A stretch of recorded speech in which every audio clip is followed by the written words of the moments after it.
noches, soy Omar Mariluz y esto es ¿Quién tiene la razón? Y bueno, tremenda noticia con la que hemos despertado, ¿no? Lo que sacó la unidad de investigación del diario El Comercio, la periodista Graciela Villasís, sobre el presidente Martín Vizcarra, cuando era gobernador de la región Moquegua. ¿Qué dice esta investigación?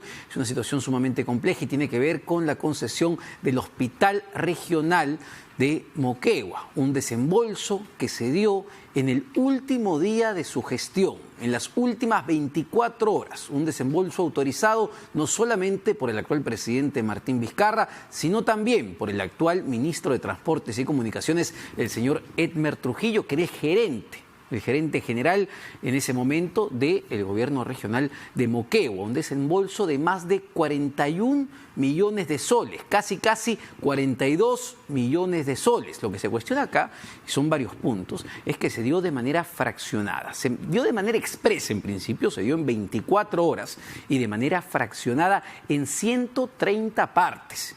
Y lo nuevo acá, porque esto ya efectivamente ameritó la investigación en 2 oportunidades del Ministerio Público y esto se archivó en su momento. Sin embargo, hay un informe técnico de la Contraloría que señala e identifica las principales irregularidades. Y no solamente eso, sino que detecta responsabilidad penal en 14 exfuncionarios del gobierno regional de Moquegua. Sin embargo, excluye de responsabilidad penal al actual ministro de Transportes, Edmer Trujillo, porque lo que nos ha explicado y lo que ha explicado la Contraloría es que él no participó en el preciso punto de la irregularidad, es decir, se han saltado al momento de aprobar esta autorización de desembolso de 41 millones y pico, se han saltado varios procedimientos. Así que este es uno de los temas del día que vamos a incluir dentro de nuestro debate electoral y ya quiero presentar a mis 2 distinguidos invitados, la candidata por Solidaridad Nacional con el número 1,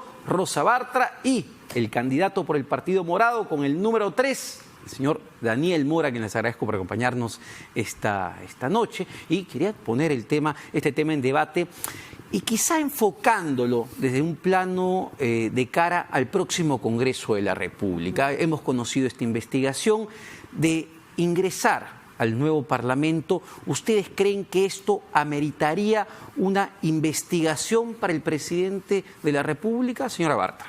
Bueno, buenas noches y buenas noches a quienes en esta oportunidad compartimos. Estas denuncias no son nuevas.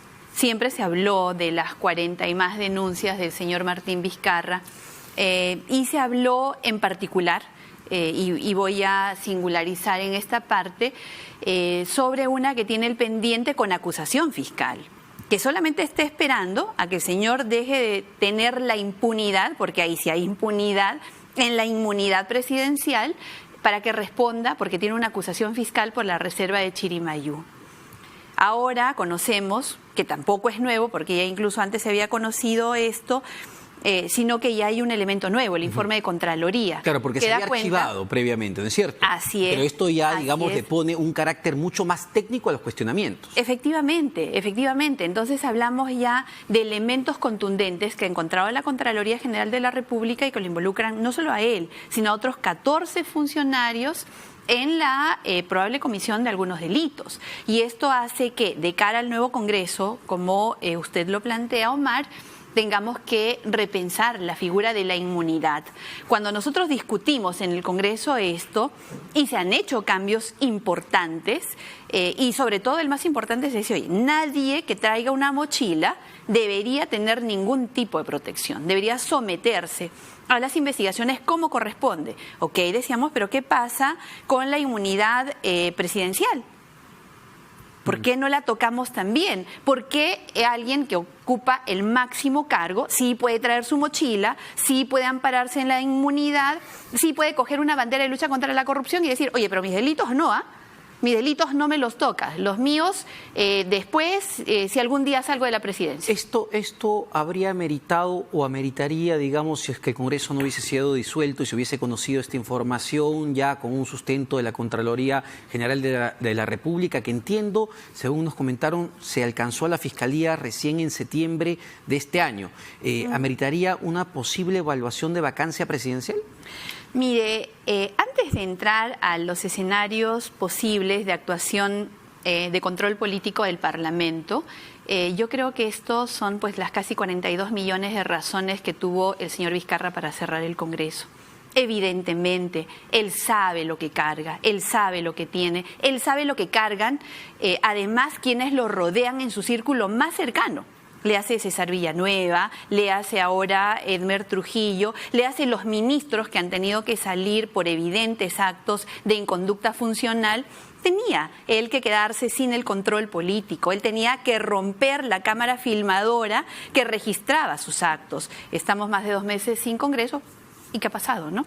¿Qué ha mejorado? General Mora, ¿cuál sería la actitud, digamos, de una eventual bancada del Partido Morado frente a una situación como la que estamos viendo el día de hoy con el presidente Martín Vizcarra? Nosotros hemos dicho claramente que no vamos a blindar a nadie, sea quien sea, y más aún vamos a favorecer todas las investigaciones contra funcionarios que están cuestionados, etcétera. Sea el presidente de la República, creo que amerita la investigación. Evidentemente tiene una inmunidad, pero tenemos que respetar la Constitución. Pero nosotros no vamos a blindar a nadie, pero tampoco puedo prejuzgar si hay elementos suficientes que ha mostrado la prensa, que hay que tomar en cuenta y que las investigaciones determinarán esto. El presidente tampoco puede evadir las investigaciones. Creo que esto sí se puede hacer, ¿no? Sí, claro, pero llamó la atención porque hoy día el presidente de la República dio algunas declaraciones temprano y cuando ya la periodista de RPP le pregunta en detalle sobre si no era sospechoso que se, digamos, prorratee en 130 partes un desembolso de 41 millones, evitó entrar en detalles, ¿no? Eso ya deja un velo de duda. De estos problemas siempre se han presentado en las obras. Yo recuerdo cuando estaba en la Comisión de Educación y visitaba los colegios, encontramos los colegios emblemáticos. De 179 colegios encontramos solamente 9 o 10 que habían sido entregados y tenían años. Y a algunos colegios se le habían dado el adelanto del 60-70% y tenían un avance de 5%. Es decir, nos falta seguramente algo más que legislar o nos falta más supervisión de estos tipos de cosas. La Contraloría ha encontrado responsabilidades, parece, observaciones ha dicho, lo he escuchado ahora que venía, sí, a 14 funcionarios que han festinado trámites, etcétera, y que eso, con este informe que ha hecho la Contraloría, pues amerita que una investigación continúe, ¿no? Yo lo único que puedo decir por el Partido Morado es que nosotros no vamos a blindar a nadie, sea quien sea. Bueno, y un cuestionamiento adicional es que en medio de todo este meollo que se ha encontrado está pues la famosa empresa constructora ICSA, que es parte ya del famoso club de la construcción, que ya sabemos que han hecho pues en las últimas décadas en el país, ¿no? Sí, mira, lo que preocupa acá es el doble discurso, o sea, para algunos severísimo, porque el señor Vizcarra es pues el líder de la lucha contra la corrupción, ¿no? Entonces, cuando usted mismo trae a colación de que cuando ya se le pregunta por temas específicos como la festinación de trámites para que en su último día de gestión le entregue casi 42 millones a una empresa que ahora conocemos estaba involucrada en actos de corrupción, una de las consorciadas de las brasileñas, y recordamos el pasado del señor Vizcarra con respecto a su vocación de decir la verdad. Recordemos a Conirsa. Y no he contratado con ellos, sí he contratado con ellos, fue mi hermano, no sabía que era Odebrecht, ¿no? Entonces, y ahora evade las respuestas, es más, dice, ese ya ha sido 2 veces archivado, pero que se vuelva a investigar o que se investigue a sabiendas de que él tiene una inmunidad a la cual jamás ha querido renunciar. Cuando nosotros desde el Congreso le decíamos, señor Vizcarra, ok, que se regule la inmunidad parlamentaria, pero regulemos la inmunidad que tienen todos los altos funcionarios. Empecemos por la modificación del artículo 117, ya que usted quiere modificar la Constitución, modifique la Constitución para que tampoco el presidente pueda pasar desapercibido con la mochila de delitos que traiga. Nunca quiso tocarla. No sabemos si ahora quiera tocarla, pero creo que si queremos enfrentar la corrupción de verdad, con una lucha verdadera contra la corrupción, es el señor Vizcarra el primero que tiene que dar el ejemplo. ¿Y por qué no abordó el Congreso este tema? Todos también creemos que el que viene con su mochila, pues no tiene por qué tener la inmunidad. Ahí está el desafío y yo espero que el Partido Morado, lo mío, hay un compromiso, porque lo asumí, sí, yo lo asumí. Así que ahora que coincidimos, mi estimado general Mora, yo espero que la modificación del artículo 110 de la Constitución sea un compromiso mutuo. Totalmente. Ahora, y que el Partido Morado no podemos hacemos con todo lo que nos ha pasado. Nosotros no podemos continuar con esto. Y si hay voluntad de otras bancadas de hacer esto, de que la inmunidad tenga sus límites, porque también funcionalmente a veces sirve, ¿no? Porque por supuesto, uno se llena de juicios. Así es. Por presionar al que está emprendiendo una ley que puede perjudicar a determinados intereses. Entonces sí, eso tiene que eliminar, pero en el ejercicio de tu función. ¿Pero qué hacemos con la inmunidad parlamentaria para que no pasen casos como el de Edwin Donaire, por ejemplo, que se escapó, se fugó? ¿Cómo regulamos eso? También la presidencial, pero también la parlamentaria. También pues tendría que cambiarse todo. Y ha sido objeto de modificación. La inmunidad parlamentaria ha sido objeto de modificación. Ya está claramente establecida en la reforma constitucional que nadie que traiga un delito anterior está protegido o amparado por la inmunidad parlamentaria. Ya está. Esto está pendiente para la segunda votación. Pero eso ya fue regulado. Lo que no se ha tocado es la inmunidad presidencial. Precisamente esto hace recordar, tanto que se dice, Congreso obstruccionista modificó la inmunidad parlamentaria y no tocó la inmunidad presidencial. ¿Por qué no la tocó? Con la mayoría que se tenía. Porque recuerde usted que el señor Vizcarra presionaba al Congreso con las cuestiones de confianza y solamente tocas lo que yo he dicho, como lo he dicho, cuando lo he dicho. Y a pesar que el Congreso hizo todo lo que el señor Vizcarra pidió, finalmente cumplió con la amenaza de disolver inconstitucionalmente el Congreso. Pero, digamos, el Congreso de la República ya tiene un instrumento que es la vacancia presidencial, ¿no? Es decir, ante un hecho, por ejemplo, como el actual, ¿podría el Pleno del Congreso vacar al presidente de la República? La Constitución señala claramente cuáles son los casos de que se puede pedir la vacancia.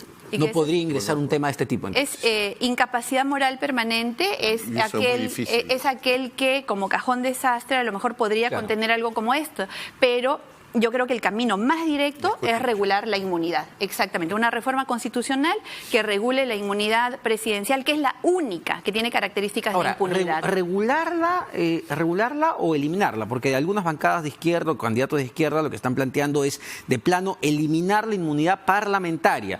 Pero, vamos, hay un punto medio siempre, no tener, porque, como bien decía, sirve para situaciones donde quien toca puede ser un autócrata, un dictador. Cuando yo he estado presidente de la comisión, pues 10 juicios me han hecho, 10 o 12 juicios. Si no hubiera tenido la inmunidad, pues estaría preso. Porque decía una universidad, usted me está atacando, usted no. Y no estábamos atacando, sino simplemente eran presiones. Y presiones de todo tipo te pueden venir cuando estás haciendo un proyecto de ley importante que afecta a determinados intereses.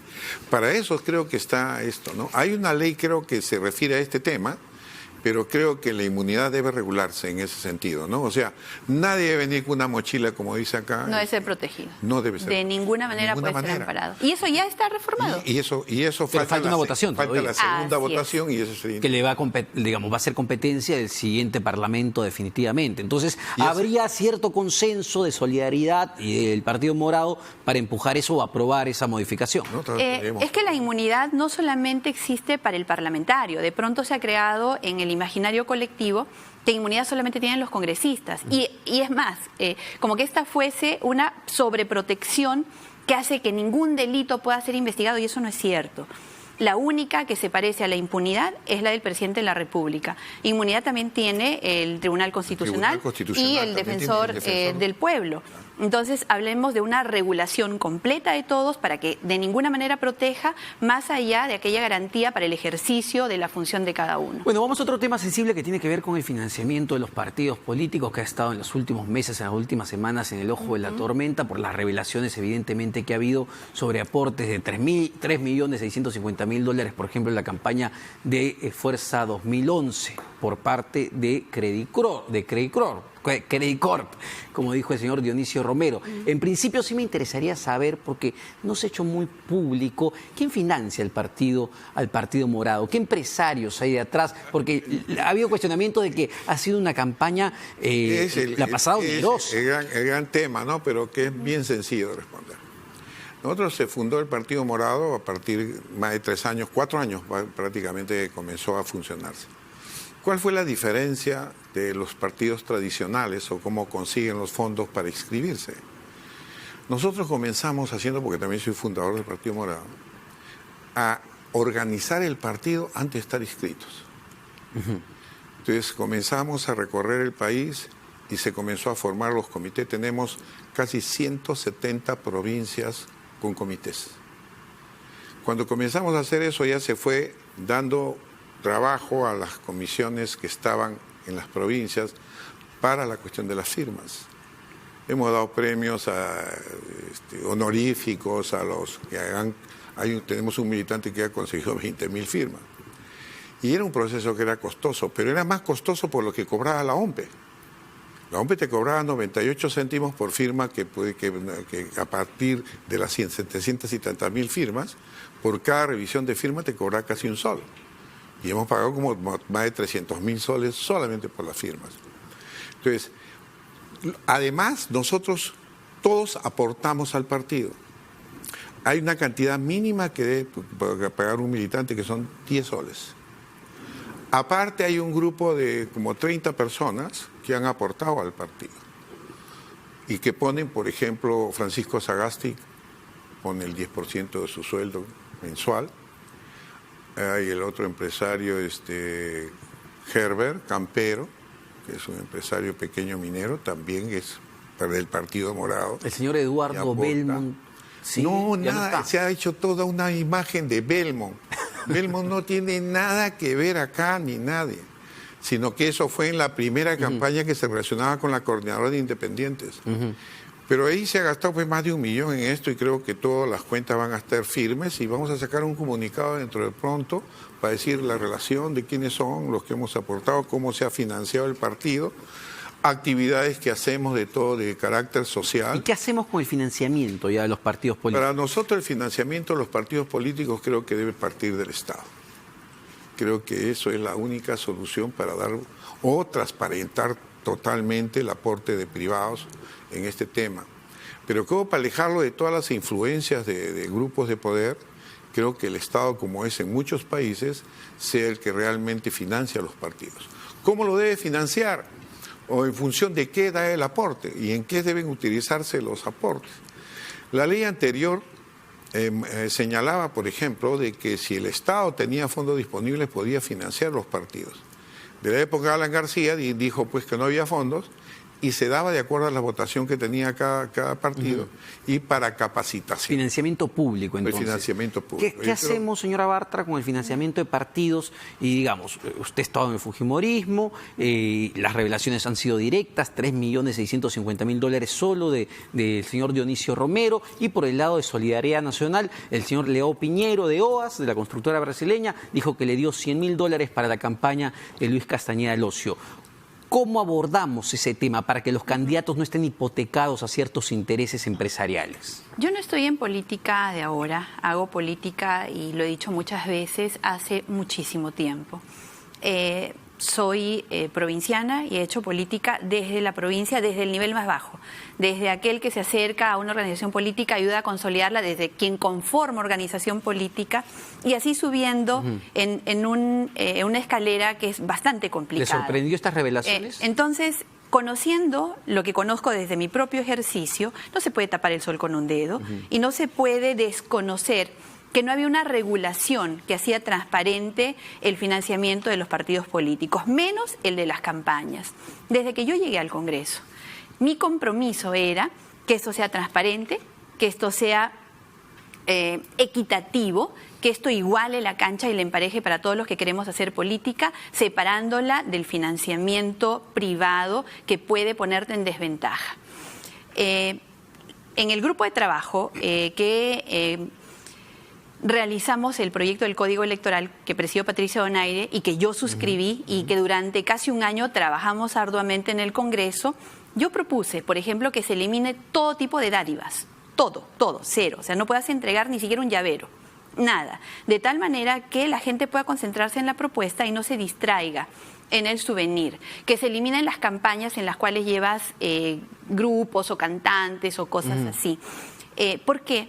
Porque también ahí propusimos que el financiamiento de la propaganda sea indirecto, es decir, con dinero público. Esto se hizo realidad en la reforma constitucional, que también se impulsó desde la presidencia que yo estuve.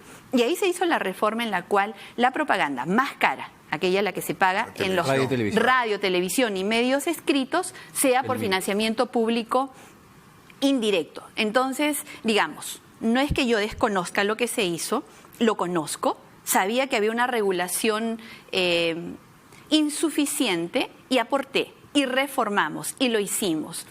Ahora, ¿le sorprendieron las revelaciones? Ahora, ¿o no? Yendo ya a la pregunta concreta, esto es común a todos los partidos políticos. 3.650.000 es un montón. Pregunte usted al partido de Ollanta Humala o pregunte usted lo del Partido Morado, no me queda claro si solamente con el 10% del sueldo de Sagasti han podido conformar un partido político. Si el señor Guzmán, por ejemplo, ni siquiera sabemos en qué trabaja. No, sí trabaja en la Universidad Católica. Pero en su momento él dijo que él dependía del sueldo de su esposa. Fue una figura, digamos, para potenciar a la mujer, pero en realidad pues puede ser que la señora gane más que él, pero él trabaja en la Universidad Católica, en la Universidad Pedro Ruiz de Montoya. Entonces digamos que siendo que era tan difícil y tan caro sostener una campaña electoral, existieron financiamiento que en ese momento, ojo, no era delito, que era una falta administrativa. Ahora, justificable. Con nosotros ahora no me parece justificable, por eso es que propuse cambios y además no solo los propuse, sino que los logré.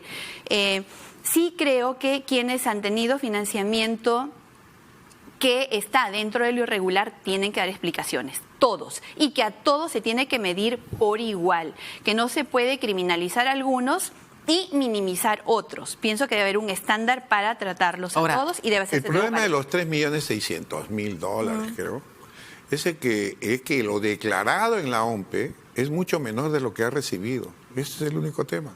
Si se ha recibido cerca de 30 millones de soles, ¿cómo es que se declaró 18?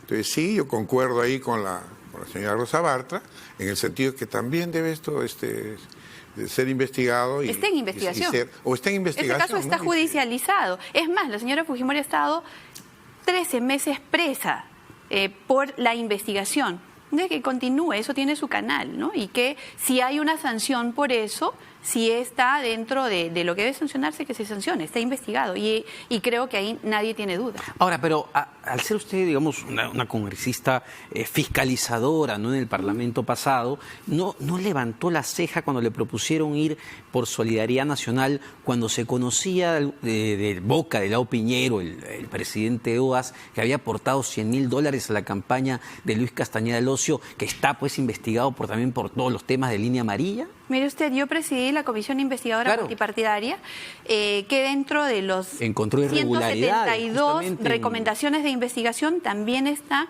una recomendación de investigación a Luis Castañeda, que se investigue. Es más, yo le pido al Ministerio Público que le dé más énfasis al informe. Siempre se habla de lo que supuestamente no estuvo, pero muy poco se destaca de los más de 170 recomendaciones de denuncia. No la vayan a pedir su renuncia al partido. Así que yo creo completamente en la transparencia. Y si eso está en manos del Ministerio Público... Por eso le pregunto, pese a eso, ¿no dudó en ir con Solidaridad Nacional? Cuando yo llego a Solidaridad Nacional, a invitación de su secretario general, el señor Castañeda, que ya está respondiendo a la justicia, y que espero que lo siga haciendo y sea hasta quien determine finalmente su situación. No soy ni juez ni fiscal, no me corresponde ni acusar ni sentenciar. Sí, espero que eso sea rápido, en procesos que avancen y que no estén pues de prisión preventiva en prisión preventiva ad infinitum, ¿no? Entonces, cuando yo llegué, él ya se encontraba de licencia. Y espero que ese caso, como todos los demás, sean debidamente investigados y si corresponde sancionados. Sin embargo, si él hubiese estado, usted no hubiese ido en Solidaridad, ¿o sí? Bueno, no estaba, por lo tanto no me puedo poner en ese hipotético caso. Sí le puedo decir que estoy en este momento en un proyecto político en el cual encuentro plena coincidencia con los principios, con los valores y con las luchas que sostengo. lucha frontal verdadera contra la corrupción, enfoque de familia para restaurar nuestra sociedad, de enfrentar el crimen, en fin, una serie de banderas que son mías y que con las cuales he encontrado plena coincidencia. Vamos a un tema que el general Mora conoce muy bien, que es el tema de la reforma universitaria, ¿no? De la SUNEDU, que es un tema clave, un tema importante, porque justo lo comentábamos fuera del aire, se ha puesto, digamos, el primer piso recién a lo que es la mejora superior, ¿no? La mejora educativa de las universidades. ¿Qué se puede plantear desde el Congreso de la República para mejorar esto? Hemos visto las pruebas PISA, ha habido una mejora, pero todavía hay una enorme desigualdad. Lo grave de la prueba PISA es de que, si bien es cierto, hizo un avance lento, pero en ese avance nosotros, para llegar a los 500 puntos de las pruebas PISA, van a pasar más de 20 años si seguimos así. Y lo que ha demostrado esta prueba PISA también es la gran diferencias sociales. El que estudia, los pobres, estudian escuela para pobres, reciben una educación para pobres y salen pobres también. Y esa gran distancia social es terrible y es una gran desigualdad que se produce en nuestro país. Y las escuelas que son para ricos, ¿no? Donde profesores hay más eficientes y tienen una proyección diferente social. Y esa desigualdad siempre será un problema.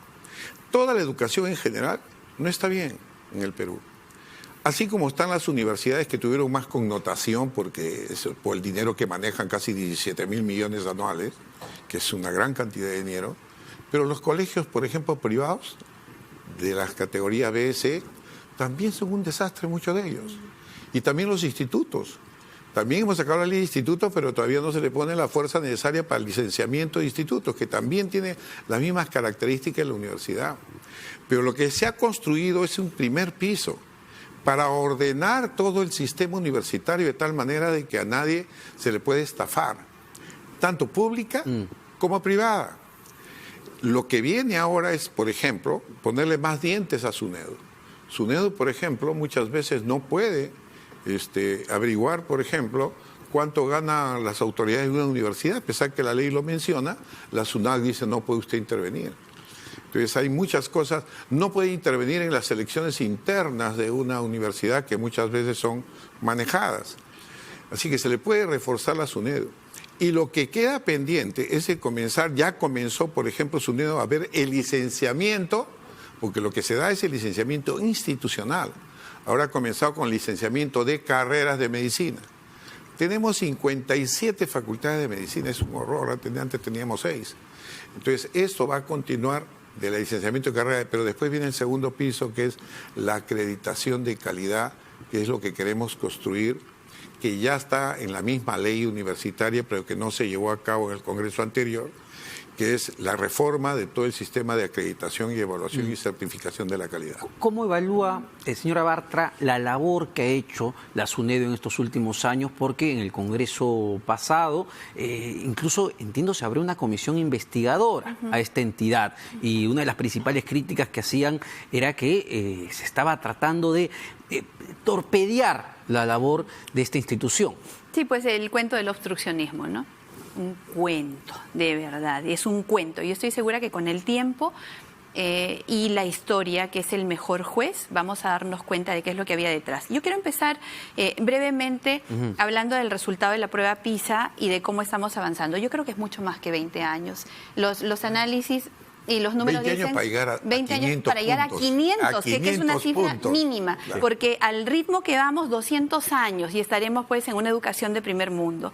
Y pienso que no hay una relación entre el incremento del presupuesto y el mejoramiento de los indicadores. Y es que de verdad nos hemos dedicado casi por completo al tema de género.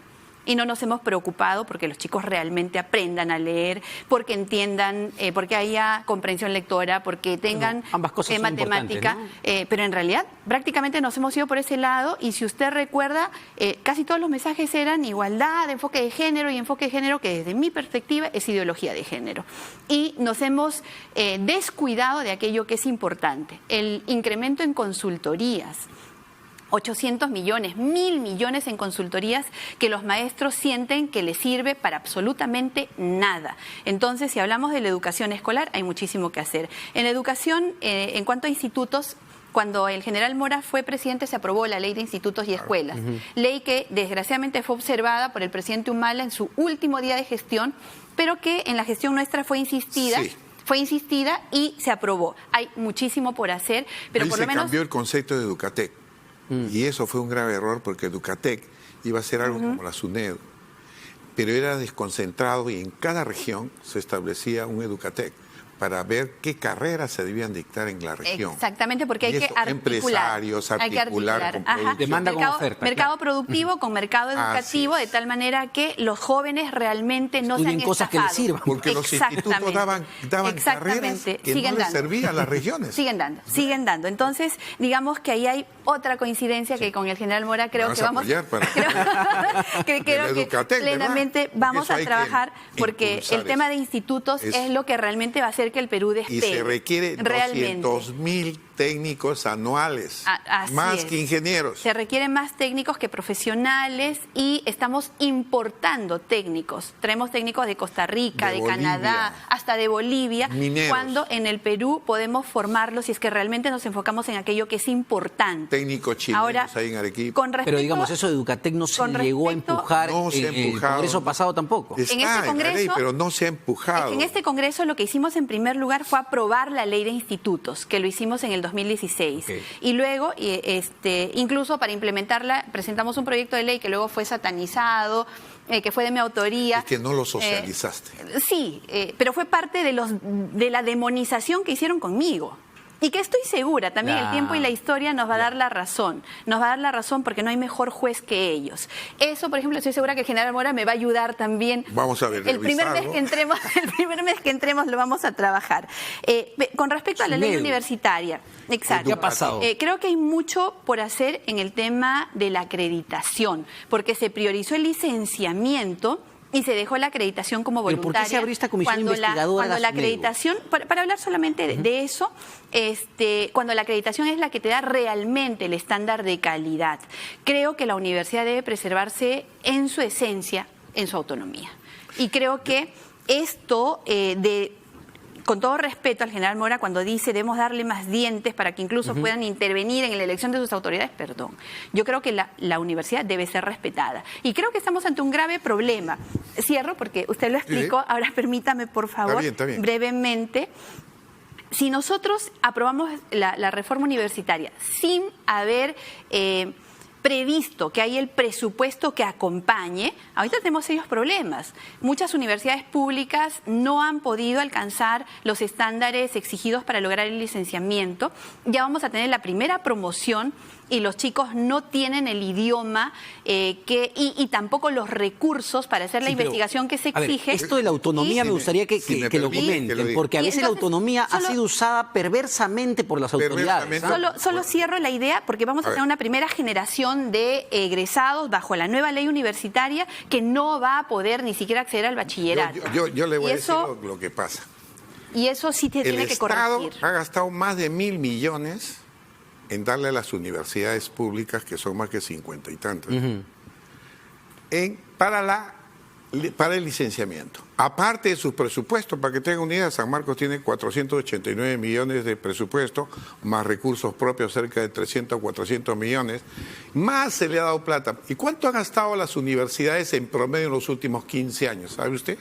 57% de su presupuesto. Es que es el mismo ¿Sabe? drama que todo el aparato público. No saben gastar. Exactamente, igual. Existe Por una ejemplo, hay universidad que regulación pide más plata, indolente. y yo le digo, usted ha pedido 200 millones este año. ¿Y por qué ha regresado 120?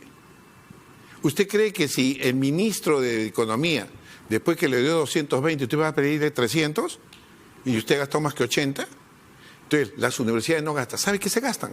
Los recursos propios, el canon, pero no en el canon, porque no hacen investigación. En la Universidad del Cusco, ¿sabe cuánto se encontró? Yo le dije a los rectores nuevos, busquen en todos los bancos, porque es lo único que no se retorna. 300 millones guardados. Y se robaban estas universidades sacaban dinero cada año, hacían una tesina y regalaban. Entonces, plata no es tanto, se requiere sí más inversión, la universidad pública sí. Porque la ley debe hacer una universidad pública de calidad, pero debe aumentar su oferta. Porque ¿por qué salen las universidades privadas? porque falta oferta educativa. Y, por ejemplo, tú ves la UNI tiene 11.000 alumnos. ¿Sabes cuánto tiene la Universidad de México, la UNAM, que está en el puesto 167 a nivel mundial? Autónomo. 400.000 alumnos. Pública, pero de calidad.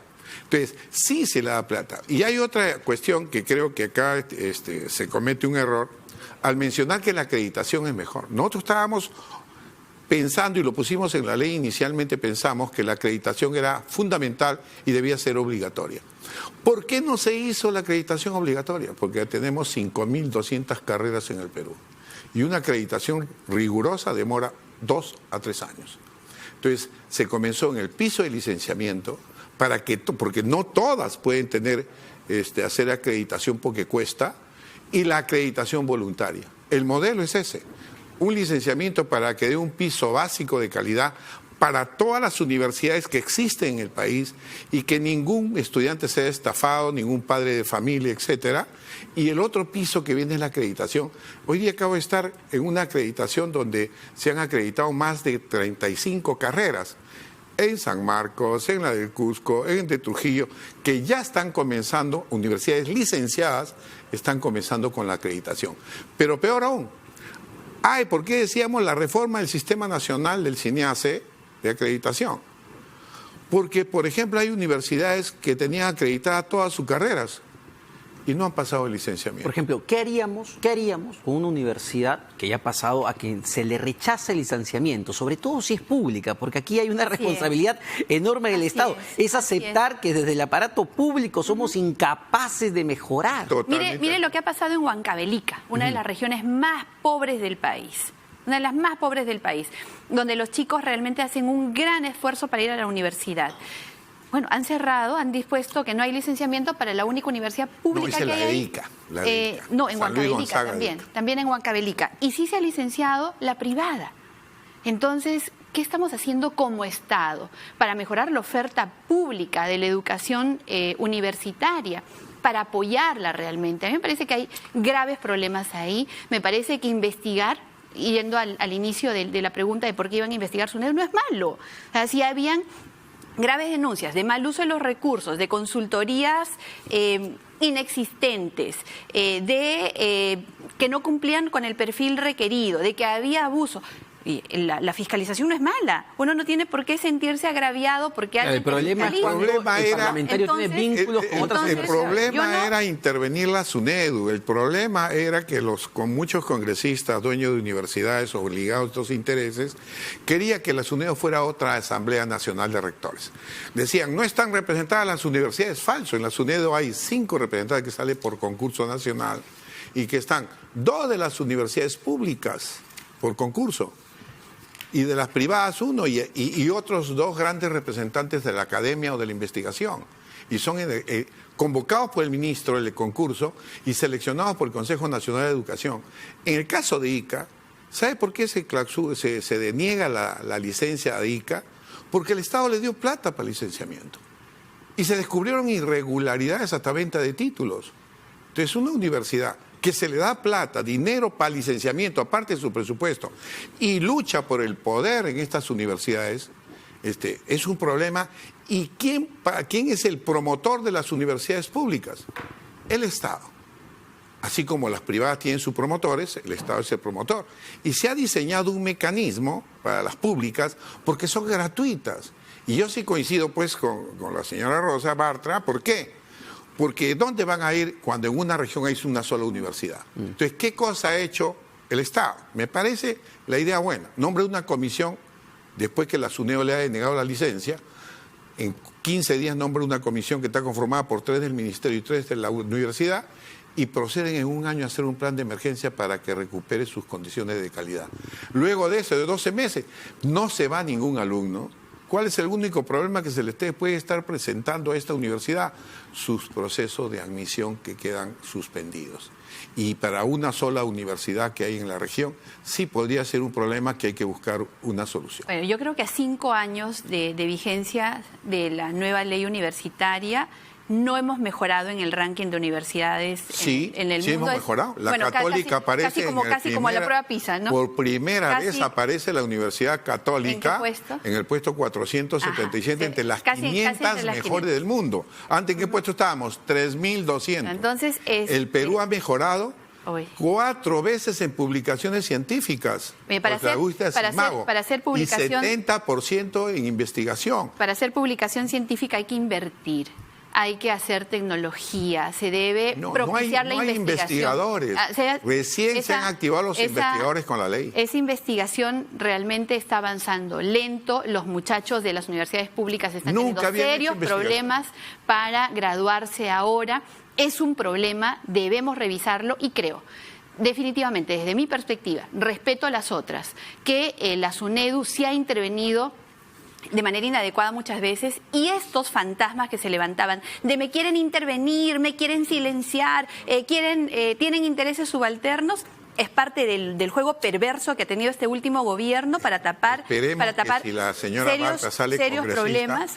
Apoye a la SUNEDU su reforzamiento para que realmente sea una entidad que se instale como una gran institución. Como una gran institución que no intervenga la autonomía universitaria, que respete el pensamiento universitario y que se deje fiscalizar. En nuestra patria no debe existir ningún espacio dorado en el cual se diga, a mí no me tocas porque si me tocas entonces estás interviniéndome ilegalmente. El Congreso, per se, tiene como función la fiscalización. Perfecto. Y la fiscalización pero fiscaliza las universidades también. Es para todos. La universidad, es para todos, sin no había para usted intereses de algunos parlamentarios, digamos, vinculados a las universidades que podrían motivar esas investigaciones. Insisto. En cada bancada. En la bancada que está ahora Rosa Barca, no voy a teníamos levantar al señor Luna.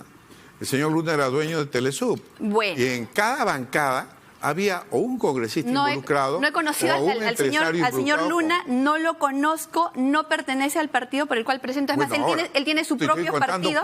Él tiene su propio partido. Era cuando comenzamos en su época, no sé, pero sí puedo responder por la mía. No se vio la autonomía. Y sí le puedo decir que debemos respetar a la universidad como fuente de pensamiento que jamás debe ser intervenida políticamente. Ese es el gran y sí creo que el Partido Morado está muy vinculado a la SUNEDU, su asesor, de hecho, que ha sido por años, es ahora director y tiene que ver... Educación superior, sí, en el ministerio, no en SUNEDU. Y precisamente ahora están queriendo hacer que las universidades dependan del Ministerio de Educación y estén subordinadas al Ministerio de Educación, cuando lo que hay que vigilar es la autonomía universitaria. ¿Cuál fue el gran problema? Y se lo digo con la autoridad que me da el haber pasado muchas veces por la universidad. Yo le cuento el caso. Y conocer directamente también cuáles son los problemas a los que nos enfrentamos. Le cuento el caso de la autonomía universitaria, se confundió con Estado dentro de otro Estado.